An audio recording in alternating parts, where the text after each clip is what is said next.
네, 정치권 소식 짚어보는 아침의 맞수 시간입니다. 패널 세 분 모셨습니다. 김진욱 더불어민주당 전 대변인, 윤기찬 국민의힘 법률위 부위원장, 강전애 변호사 먼저 나오셨습니다. 안녕하세요. 검찰의 대장동 항소 포기를 놓고 여야의 갈등이 연일 격화되고 있습니다. 영상으로 보겠습니다. 이재명 대통령의 아바타인 정성호 법무부 장관, 대한민국 역사상 최악의 법무부 장관, 부끄러움을 안다면 즉각 그 자리에서 내려오십시오. 당장 국정조사를 수용해야 할 것입니다. 그리고 특검을 받아야 할 것입니다. 그건 제 사견이에요. 집단항명해가지고 그걸 주도했던 사람들이고 검찰청도 폐지되고 그러면 본인들이 멋있게 최선임으로서 이렇게 내가 사퇴 쓰고 총 떼매는 모습을 연출하려고 하는 의도 같은데 사표 수리하지 말고 절차를 진행하는 것이 저는 맞다라고. 자, 국민의힘이 용산 대통령실과 법무부에 이어서 오늘은 강남 알짜배기 땅을 방문한다고 합니다. 추징보전 해제를 요청한 남욱 변호사가 500억 원대 매물로 내놓은 그 땅입니다.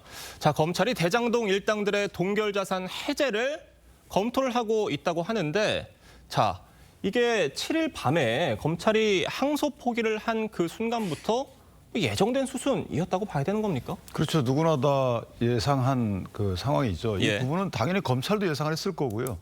법무부도 저 부분을 만약에 예상을 못했다 그러면 그건 말이 안 되는 부분입니다.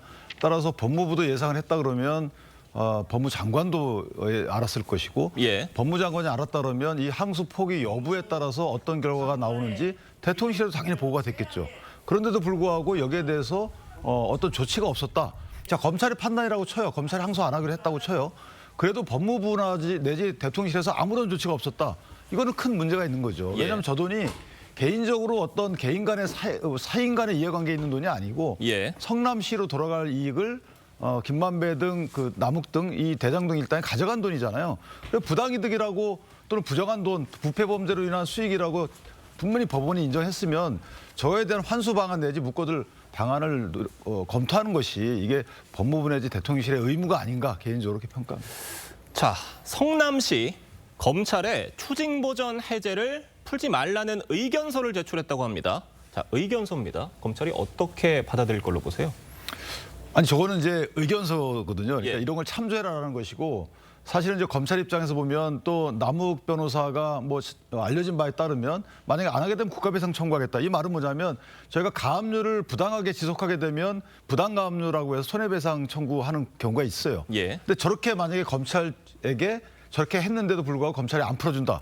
그럼 이제 검찰이 사실은 직무에 위배된 거라고 평가받을 수 있는 거기 때문에 상당히 여러모로 압박을 받는 상황이 초래되는 거죠. 예. 국민은 풀어주지 말라고, 또는 해당 당사자는 풀어달라고, 법에 의하면 풀어줄 수밖에 없는 상황일 수도 있고, 이러니까 검찰 입장에서 보면 난감해하는 거죠. 자, 이 대장동 항소 포기 사태가 여러 갈래로 파장을 일으키고 있습니다. 지금 이 사안에 대해서 진보 진영 시민단체도 비판의 목소리를 냈습니다. 경실련에서도 이거 국정조사로 외압 여부 밝혀야 된다, 이렇게 얘기를 했어요. 저희 민주당에서도 국정조사 하자는 입장입니다. 예. 특히 어제도 그 민주당과 국민의힘의 원내대표들끼리도 두 번 만나서 이 부분을 논의하지 않았습니까? 예. 양측이 다 국정조사를 하자라는 데는 동의가 지금 되어 있는 상황이고요. 하지만 내용이 달랐어요. 이 법사위에서 진행할 것인가 아니면 별도의 특위를 만들어서 진행할 것인가 하나 하고, 그다음에 국민의힘에서 주장하는 것처럼 이번 이 항소 자제한 부분에 대한 외압이 있었는가 하는 부분에 대해서뿐만 아니라 저희 민주당은 이번 기회에 아예 수사팀이 증거를 왜곡했다라는 지금 얘기들도 많이 나오고 있으니 그 부분도 다루고, 예. 그리고 수사팀의 어떤 이 강제적인 그 진술 회유 이런 부분도 있었는지까지 전체적으로 다 같이 한번 들여다보자라는 지금 그 주장을 하고 있는 건데, 예. 1차적으로는 합의가 안 됐습니다만 저희 민주당 입장도 반드시 국정조사를 통해서 이번 이 사안에 대한 진실 규명 필요하다, 이렇게 입장을 같이 하고 있습니다. 알겠습니다. 자, 국민의힘에서는 검찰의 항소 포기로 7천억 원대 대장동 범죄 수익 환수가 막혔다, 이렇게 비판을 하고 있는데, 민주당에서는 이 범죄 수익이 1,128억 원뿐이라고 주장을 하고 있거든요. 차이가 큰데 이렇게 차이가 크게 나는 이유 좀 간단하게 설명을 해주실 수 있으세요? 그러니까 좀 복잡하잖아요. 이게 배임액 판단에 대한 차이, 또 그리고 특히 그 중에서도 택지 관련해서도 판단이 좀 다른 그 부분들이 있는데 좀 설명. 간단히 말씀을 예. 드리면은 일단은 2차 수사팀의 수사 결과를 중심으로 말씀을 드리겠습니다.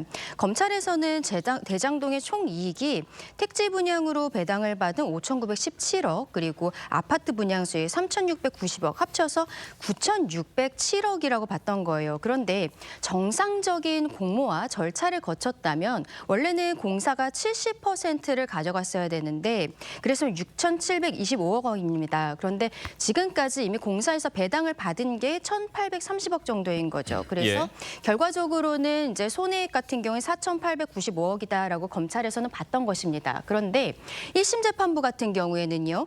아파트 분양 수익은 빼고 택지 분양 배당금 여기 있어서의 50%만 인정을 했던 거예요. 그래서 결과적으로는 이게 2,958억 원이 되고 이미 배당을 받은 금액을 빼다 보니까 1,128억 원이라는 이러한 그 과정이 나오게 된 것입니다. 그런데 저는 여기에 대해서 좀 묻고 싶은 것은 결과적으로 검찰이 4년 동안 재판을 했습니다만 금액을 제대로 특정하지 못했다라는 이유로 여기에 있어서는 뭐 추징이라든지 이런 것들이 나오지 않게 되었는데 민주당에서 그렇다면 1,128억 원 이 금액에 대해서 주장을 하고 있다면 여기에 대해서는 유죄라는 부분들 그리고 이재명 대통령이 그동안에 단군일의 최대의 치적이라고 이야기했었던 부분들에 대해서는 이것이 모두 불법이라는 것에 대해서 인정하고 있는 것인가? 1,128억 원이면 괜찮고 7,800억 원이면 안 되는 것인가? 거기에 대해서 물어보고 싶습니다. 자, 정성호 법무장관은 이 돈이 어떻든 간에 민사소송으로 범죄수익 환수가 가능하다 이렇게 얘기를 했었는데 다음 달부터 성남시의 민사소송 본격적으로 시작이 됩니다. 민사소송으로 되찾아올 가능성 얼마나 있다고 보세요? 현실적인 가능성은 굉장히 낮다라고밖에 볼 수가 없습니다. 이 민사소송을 특히 많이 하는 실무자들이 변호사들의 어떤 얘기를 들어보더라도 이 같은 경우에 보통 형사사건이 같이 사실관계가 공통될 경우에는 형사사건의 확정 판결을 기다려서 하는 경우들이 많은데요.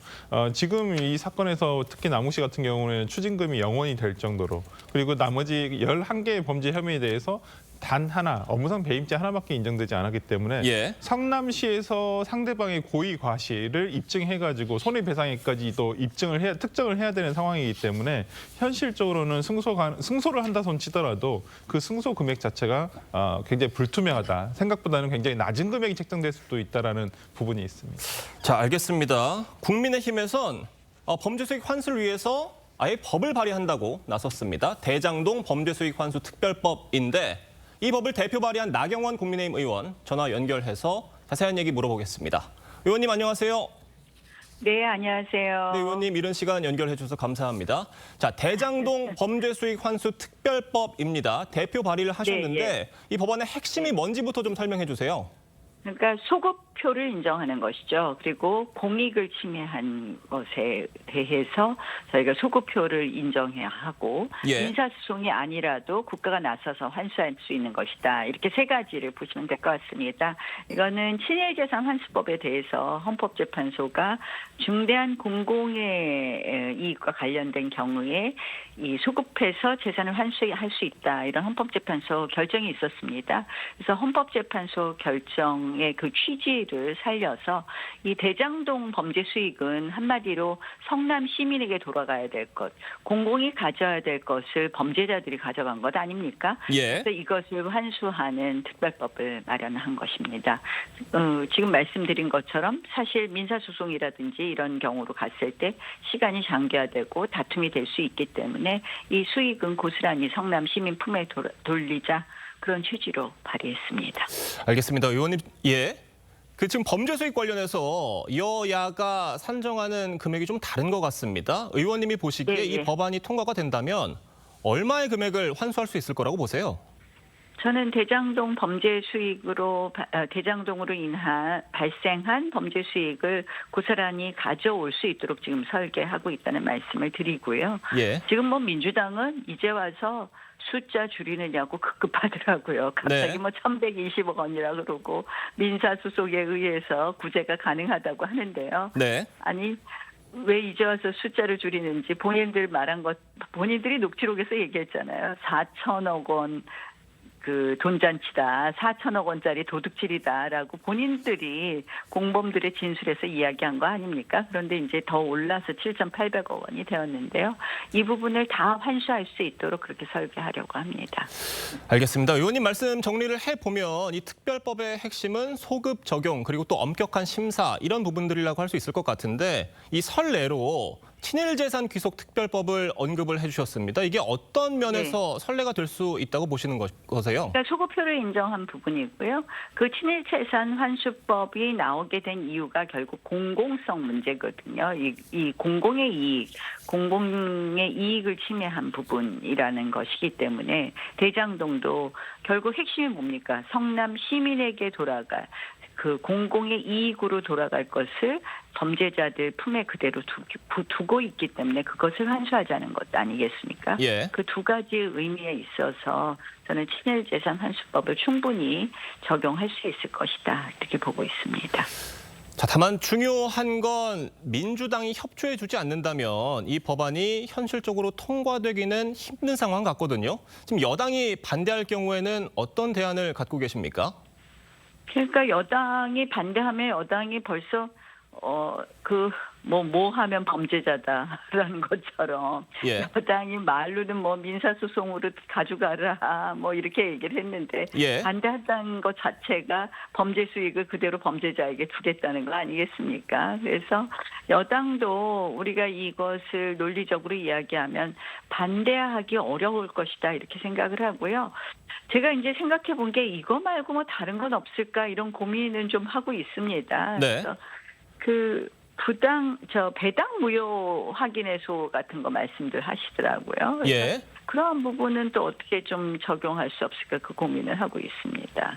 관련해서도 법안을 추가로 발의할 가능성도 있으신 겁니까? 아니 뭐 추가로 발의하는 건 아니고요. 예. 배당 무효 확인에서는 지금 이들끼리 그 회사에서 나눈 배당 그거 자체를 무효화시키는 겁니다. 그걸 무효화할 수 있는 것은 결국 일종의 사회상규에 반하는 계약이다. 뭐 이런 것에 기초한 배당이다 이런 건데요. 뭐 그런 것을 법리적으로 검토는 할 수 있고요. 법안을 통과시키는 것은 결국은 여론의 힘이라고 생각을 합니다. 그래서 오늘 아침도 지금 남욱 씨가 그 보전 해제 신청한 예. 건물에 가서 저희 아침에 지금 규탄 대회 하려고 가고 있습니다. 지금 이동 중이시군요. 지금 그 네, 남욱 변호사가 지금 수백억 네. 원대 재산에 대해서 추징 보전 해제를 요청해서 논란이 일고 있기 때문에 가시는 거잖아요. 그런데 지금 민주당 네, 그렇습니다. 박범계 의원께서는 이걸 재판부가 요청을 받아들일 리가 없다고 얘기를 했습니다. 이게 어느 정도 근거가 있는 얘기라고 보십니까?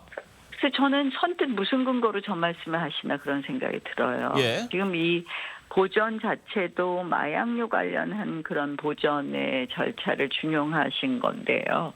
이게 더 이상 그 이제 판결 선고가 났고 이미 추징이 안 될 것이 확정된 거잖아요. 그러니까 요청이 사실대로. 없더라도 해제를 해야 될 수밖에 없는 상황이라는 말씀이신 거잖아요. 예, 그렇습니다. 예. 예, 요청이 없더라도 해제할 수밖에 없는 그런 상황이기 때문에 이것을 재판부가 받아들이지 않을 것이다. 받아들일 이유가 없다라는 것은 무슨 근거인지 도저히 납득은 안 되지만 어쨌든 재판부도 여러 가지 지금 성남시가 요구하는 부분도 있고 그러니까 좀 더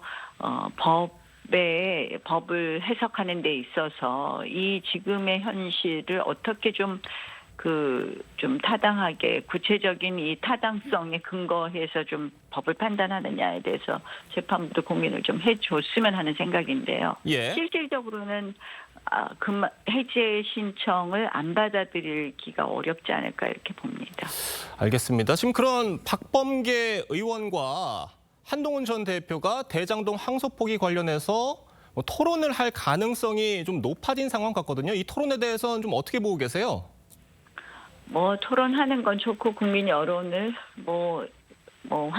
환기시키는 점에서는 의미가 있을 수 있다 이렇게 보고 있습니다. 그런데 이제 그것이 어떤 이 정치적 이벤트가 아니라 다 정치인들은 정치적 이벤트를 좀 더 큰 틀에서 양쪽 다 그런 취지로 하실 거라고 좀 생산적인 토론이 생각하지만 될 수 있을 거라고 보십니까? 그런 토론이 되었으면 좋겠습니다. 생산적인 토론 결과 우리 당이 주장한 것이 맞다라는 것이 알려졌으면 좋겠습니다. 알겠습니다. 의원님 오늘 말씀 잘 들었습니다. 감사합니다. 네.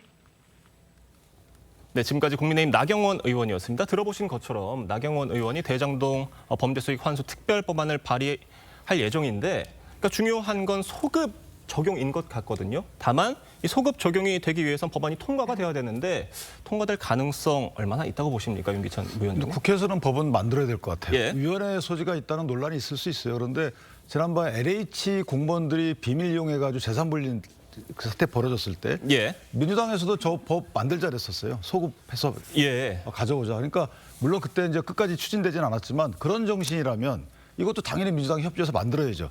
만들고 나서 헌재에서 이게 여기에 대한 판단을 받는 건 별도의 문제고, 왜냐하면 여러 가지 법률적 쟁점이 있기 때문에 저 부분 헌재의 판단을 받을 만해요.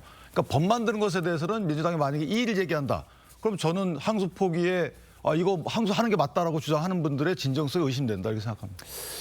알겠습니다. 자, 다음 소식 짚어보겠습니다. 국회 운영위에서 김용범 정책실장이 자신의 딸 전세를 언급한 야당 의원과 설전을 벌였습니다. 우상호 정무수석이 말렸지만 김 실장의 반발 이어졌습니다. 그 모습 보겠습니다. 정책실장님, 지금 따님이 전세 살고 계시죠? 따님은 지금 전세 자금 도와주셨든 아니면 따님이 모았든 자기 집을 살 수 있는 그래도 전세입니다. 보유고 아니고 전세 살고 있습니다. 따님한테 임대주택 살라고 얘기하고 싶으세요? 아니 의원님, 제 예산을 가족에 보면 대해서 그런 식으로 하지 임대주택을- 마세요. 어떻게 가족을 엮어가지고 그렇게 말씀하세요? 제 딸도요. 정리해 주세요. 제 딸이 전세 그 갭 투자한다고 그런 식으로 말씀드렸잖아요. 적당히 하세요. 제가 갭 투자 안 했다고 말씀드렸잖아요. 그 정도 하시라니. 갭 투자 안 했어요. 의원님, 하지 말라니까. 하지 말라니까. 가만 있어봐. 안 된다니까. 좀 가만히 있어. 좀 대통령실. 가만 있어봐요. 정책시장! 지금 뭐 하는 겁니까? 여기 정책시장 화냈네 거는 보십니까? 통과합니다. 자, 김용범 정책실장이 격분을 했습니다. 우상호 정무수석이 옆에서 저지를 하는데도 흥분을 주체하지 못하는 모습을 보여서 결국 김병기 위원장이 정책실장 하면서 호통까지 쳤습니다. 정책실장 어떻게 보셨어요? 황당하죠. 저는 김용범 실장이 아나무인인 거예요. 왜냐하면 예. 국회에 나와서 민주당이 늘 얘기했던 부분이잖아요. 저 국회 다수당의 민주당이 그 이 현 정부의 어떤 정책에 대해서 어떤 입장을 보이길래 네. 정책실장 나와서 예산을 달라고 사정해야 되는 판에, 이해를 구해야 되는 판에 저렇게 화를 내고, 그다음에 원내대표, 그러니까 운영위원장이 제지를 하고 옆에 있는 우상호 정무수석도 제지를 함에도 불구하고 저렇게 화를 내는데, 그 화낸 이유가 만약에 정책과 관련된 것이라면 전 그나마 이해를 하겠어요. 만약 본인 딸이 언급됐다고 해서 저렇게 화를 낸 거잖아요. 예. 그러면 정책 질의의 근간이었던 지금 청년들의 주택 문제에 대해서 예산이 왜 이렇게 조금 책정이 됐냐라는 그 질의에 대해서, 아니 그걸 어떻게 생각할 겁니까? 본인 딸이 언급되니까 저렇게 화를 내고, 그럼 전국에 있는 수십만 수백만 명의 청년들 그 예산 깎이는 거에 대해서 화를 안 내요. 그러니까 저는 저분은 정책실장의 자격이 없다. 왜냐하면 부동산 대책을 실질적으로 주도한 게 정책실이에요. 예. 이렇게 알려져 있습니다. 그럼 거기에 대해서 따가운 말이거나 따뜻한 말들을 새겨 듣고 이걸 정책 오류를 어떻게 수정할지에 대해서 논의를 하거나 이해를 구해야지. 본인 딸에 대해서 언급됐다고 저렇게 화를 낸다? 저분은 가장의 자격은 있지만 저는 대한민국의 정책실장의 자격은 없다. 이렇게 생각합니다. 윤기찬 부위원장님의 강한 비판, 의견 주셨는데, 자, 어제 김용범 정책실장이 저렇게 분노한 이유가 좀 오해가 있으셨던 게 아닌가 싶어요. 그러니까 지금 야당 의원의 질의는 지금 따님이 있으신데 따님이 임대주택 살면 좀 어떻게 느끼시겠느냐, 뭐 이런 취지의 질문을 한 것 같은데, 김용범 정책실장은 그걸 어떤 딸의 갭 투자 의혹으로 좀 잘못 받아들이신 게 아닌가 싶거든요. 어떻게 보셨어요? 그러신 것 같기도 하고, 예. 이제 1차적으로는 김용범 실장이 그 과거 그 재산을 취득하는 과정에서 갭 투자했었던 거 아니냐라는 공격이 1차 한 번 있었고, 그 부분에 이제 그 따님 문제까지 얘기가 되니까 약간 좀 오해가 있으셨던 것 같아요. 근데 그러니까 본인에 대한 갭 투자 의혹을 제기한 뒤에 딸 언급이 있었는데 그게 약간 좀 혼선이 된 게 아닌가 싶어요. 뭐 그렇게 느껴졌을 것 예. 같습니다. 그런데 저도 지금 좀 전에 윤기찬 변호사님께서 말씀 주셨던 것처럼 아무리 그렇다 하더라도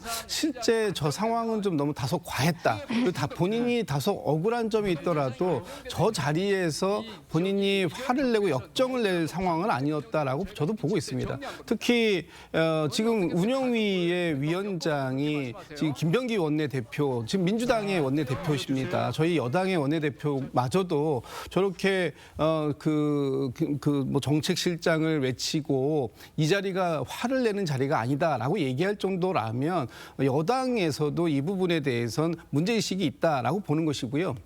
바로 옆에 있었던 우상호 정무수석마저도 예. 대통령실이 이러면 안 된다라고 강하게 만류를 하지 않습니까? 그런 상황에서 본인의 이 분을 참지 못한 부분에 대해서는 뭐 나중에 송구하다는 말씀을 하셨습니다만 앞으로 다시는 이런 모습을 보여드리는 건 좀 자제해야 된다. 특히 정책실장이기 때문에 지금의 이 10.15 부동산 대책이라든지 여러 가지 사안들에 대해서 국민들께서 불편해하시는 점도 있고 우려점이 있다면 그 부분에 대해서도 충분하게 설명을 드리고 또 이번에 한미 그 관세 협상이라든가 이런 부분들에 대한 성과 같은 경우를 설명드릴 때처럼 예. 차분한 말씀으로 앞으로 정부 대책을 설명해 나가는 자리가 저 운영위의 자리이지 본인과 관련됐거나 또는 가족의 문제가 있었다고 해서 그 부분에 대해서 이렇게 고성을 지른 듯한 모습은 바람직한 모습 절대 아니다. 이런 말씀 드리고 싶습니다. 그러니까 이재명 대통령이 앞서 국무회의에서 임명 권력은 선출 권력을 국회에 가서 존중해야 된다라는 발언을 했던 점도 기억이 납니다. 어제 모습 어떻게 보셨어요? 그렇죠. 지금 어쨌든 김은혜 의원이 문제 제기하는 것은 전세자금 융자사업 예산을 줄인 부분에 대해서 예. 청년들이 그렇다면 전세자금 대출을 받는 것이 어려워지지 않겠느냐. 그리고 김용범 정책실장 같은 경우에는 딸이 3억 원짜리 전세자금을 마련하는 데 있어서 1억 3천 정도를 아빠 찬스로 받았다라는 거예요. 그러니까 이 정책을 설계하는 데 있어서 본인들과 동떨어진 세상이기 때문에 섬세하게 설계하지 못한 것이 아니냐라는 부분을 지적하고 있었던 것인데 갑자기 가족은 끌어들이지 말라라면서 저렇게 소리를 지르는 것. 이것은 예. 어떻게 보면은 국민의 대표로서 있는 국회의원을 모욕하고 있는 것이다라고 생각을 하거든요. 일단 질문 자체를 끝까지 듣지 않은 것도 문제고 본인이 어떤 정치적인 의도에서 저렇게 화를 냈는지는 모르겠습니다만 이 부분은 간단한 사고로 끝낼 문제는 아니다라고 생각합니다. 자, 이런 김 실장의 격한 반응을 두고 야당에선 이재명 정부의 부동산 정책 실패 자인했다는 반응도 나오고 있습니다. 설주환 변호사님. 최근에 부동산 가격이 멈추지는 않고 있습니다. 예. 지표상으로 봤을 때. 뭐 그러한 부분 등이 지금 정부로서도 11.15 어떤 부동산 정책을 내놨던 정부로서도 상당히 곤혹스러운 상황일 것이고요. 아마 연말까지 이런 상승세가 멈춰지지 않는다거나 아니면 시장에서의 품귀 현상, 매물 품귀 현상이 지금 빚어지고 있는데 이러한 부분에 있어서 아마 내년 이사철 3월달 이사철이 다가왔을 때도 멈추지 않는다면 정부로서도 상당히 난처한 상황일 텐데 지금의 어떤 정책 실장이 보여준 태도는 그냥 윽박만 지르는 것은 아닌가라는 어떤 태도의 문제를 가져올 수가 있기 때문에 저는 어제의 상황을 뭐 스스로 다시 한번 되짚어보는 그런 계기가 되지 않을까 싶습니다. 알겠습니다. 오늘 네 분 말씀은 여기까지 듣겠습니다. 감사합니다.